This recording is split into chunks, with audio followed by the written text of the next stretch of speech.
Okay, so if you're an INFJ, I'm pretty sure you are sensitive to energy. And I'm pretty sure you are empathic and an energetic sponge.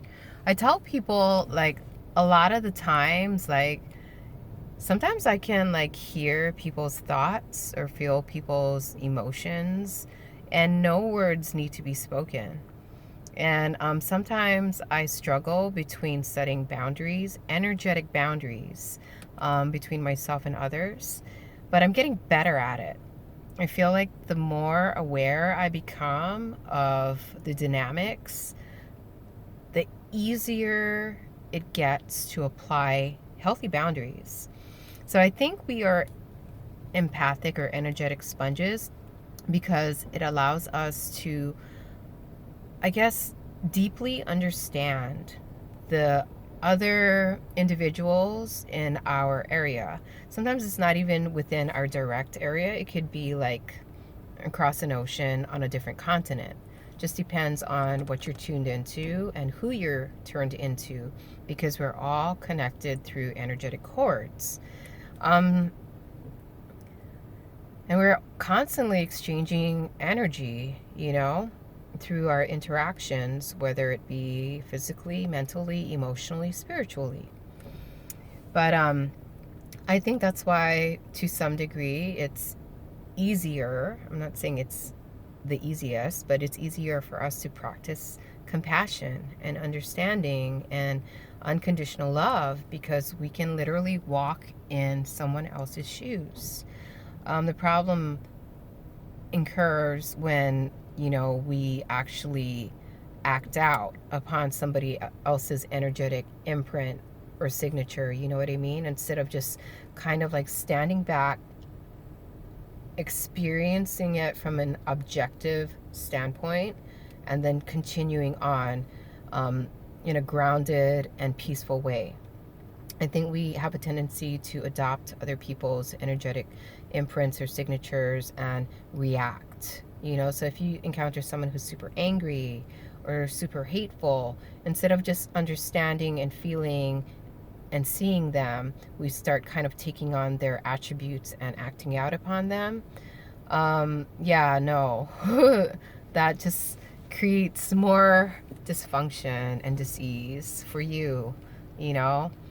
Anyhow, where was I going with this? There was a point that I wanted to make.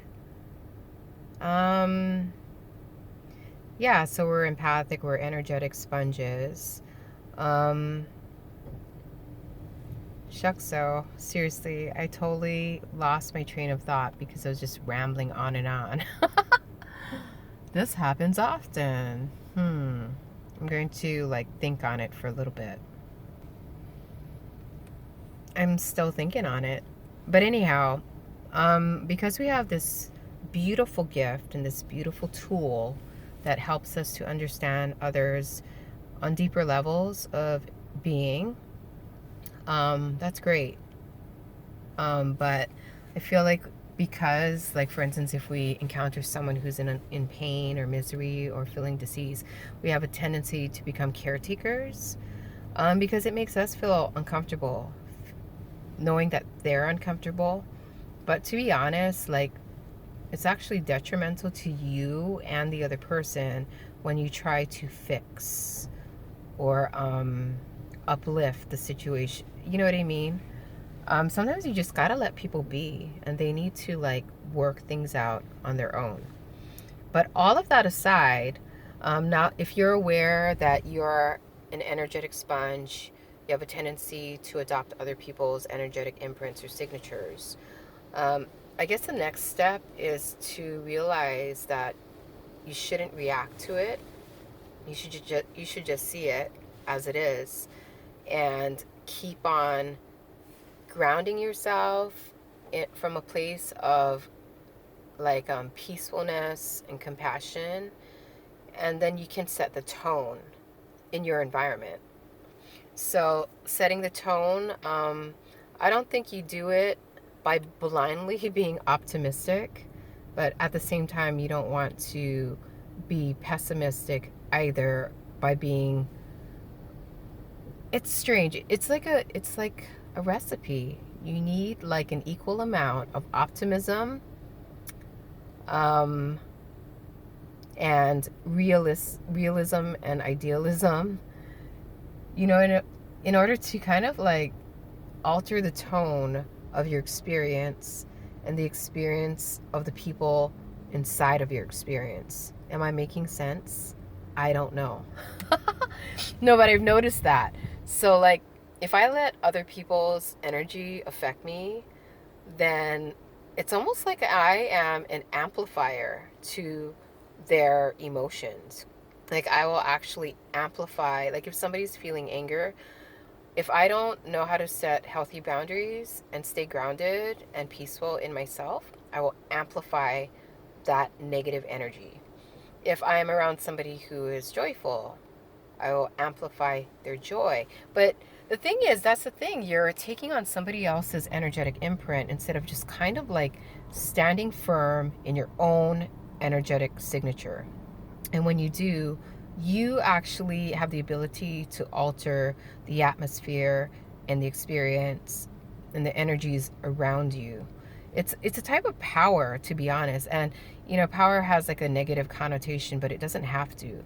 It's the power of self-control, self-mastery, and just being able to set tones, because we are the composers of our, how do I say, experience, and everything is a song, and we are composing and setting the tone and the beat and the rhythm. So I've noticed, like, if I just kind of stay grounded and I just kind of like, it's not even like trying to be anything, it's just allowing like the universe or a higher power to kind of funnel through me into the atmosphere, then everything just kind of like balances out effortlessly. It's like I don't even really have to try to put forth any type of energy to like create this peaceful space. It's like I almost got to get out of my own way and just kind of allow, like I said, the universe or the higher powers that be to funnel through me to create the peaceful atmosphere. You know what I mean? I don't know if I'm making sense. Yeah, instead of letting other people's emotions control you, instead of you trying to control emotions, just let it be. And it's funny, once you relinquish the need to control, everything just kind of harmonizes on its own. I don't know what I'm saying. But anyways, if you followed me this far, that's amazing. Thank you. um, if you learned something, cool. If you didn't learn anything, that's cool too. I guess the gist of this whole video is being aware of the energy or the energetic imprint or signature of the people around you, and not letting it affect you, but using it rather as a way to understand and empathize and be compassionate towards them, in a way where you don't alter your energetic signature, and you can just be peaceful and calm and balanced and aligned in every moment. Does that make sense? And you set the tone. You are always setting the tone instead of allowing others to set the tone for you. And if you actually kind of like step out of your own way and you don't allow people to like affect you, I don't know about everyone else, but for me personally, like I've said in other videos, when I'm by myself, I feel absolute peace, harmony, balance, and I feel aligned and integrated. And yeah, it's like when I allow people to enter my experience, that's when I have a harder time, but I'm getting better. And I think with anything, like any muscle, whenever you keep practicing, the better you get at it, So hiding away in your house isn't the answer. Like, I understand sometimes you have to hide away to kind of like for self-preservation purposes, to re-energize, to refill, to rebalance. But hiding away in an extreme way prevents you from like exposing yourself to like elements that could actually help you to grow and work your intuitive muscle, if that's what you want to call it. Anyhow, I'm gonna stop rambling. It's raining and I love it. I love this weather. I love sunshine. I love rain. I love everything.